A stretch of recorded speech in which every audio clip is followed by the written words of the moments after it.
Salut les amis, j'espère que vous allez bien. Voilà, aujourd'hui on se retrouve pour une petite astuce. Donc normalement, là c'est la première fois que je tombe sur ce cas-là. Il y a toujours un centreur sur bloc, au moins deux. En général, c'est souvent soit côte à côte ou alors à l'opposé. Là sur ce moteur-là, c'est un moteur Ford, un vieux moteur Ford. Ils appellent ça le moteur Pinto. Donc il n'y a pas de centreur. Donc comme j'ai pas envie de me prendre la tête, et ça c'est une astuce que j'ai appris par les anciens quand j'ai commencé le métier. Tu vois, tu mets ton joint de culasse.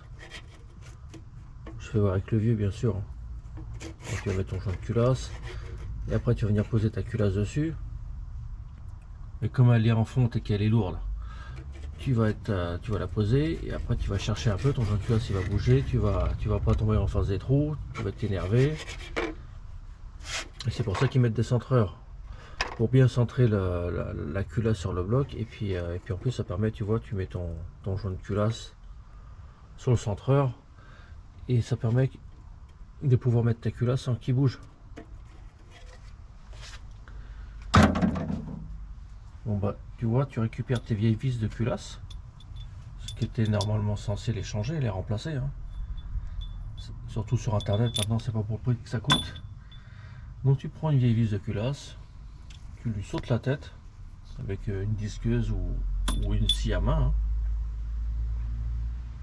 Et après voilà ce que ça donne. Tu lui coupes la tête et tu lui fais une fente au bout. Alors après tu viens foutre ta vis là.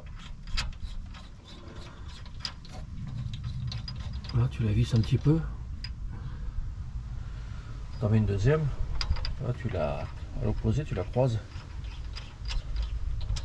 Là tu vas la visser. Là, une fois que c'est vissé, là, tu viens foutre ton joint de culasse. Tu le mets dans le bon sens bien sûr. Donc voilà, j'étais parti pour le foutre à l'envers. Là tu le poses.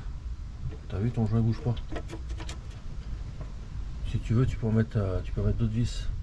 Bon après, chacun, plus t'en mets, moins ça bouge. Mais après, il faut vraiment que la culasse soit bien droite. Enfin bref. Voilà, tu mets tes centreurs. Tes guides plutôt, c'est plus pour guider. Voilà, tu mets tes guides. Tu mets ta culasse. Au moins tu es sûr que ton joint de culasse ne bouge pas et que tes vis elles vont tomber pile poil dans le bloc. Et les fentes elles vont servir à quoi? Une fois que tu as mis ta culasse, tu prends ton tournevis plat puis tu viens dévisser. Et si tu n'arrives pas à l'attraper, tu pourras prendre avec un aimant au pire.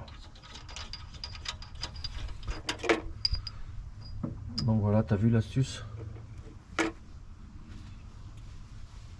Et n'oublie pas de t'abonner et puis de faire partager, ça me fera plaisir. Allez, salut!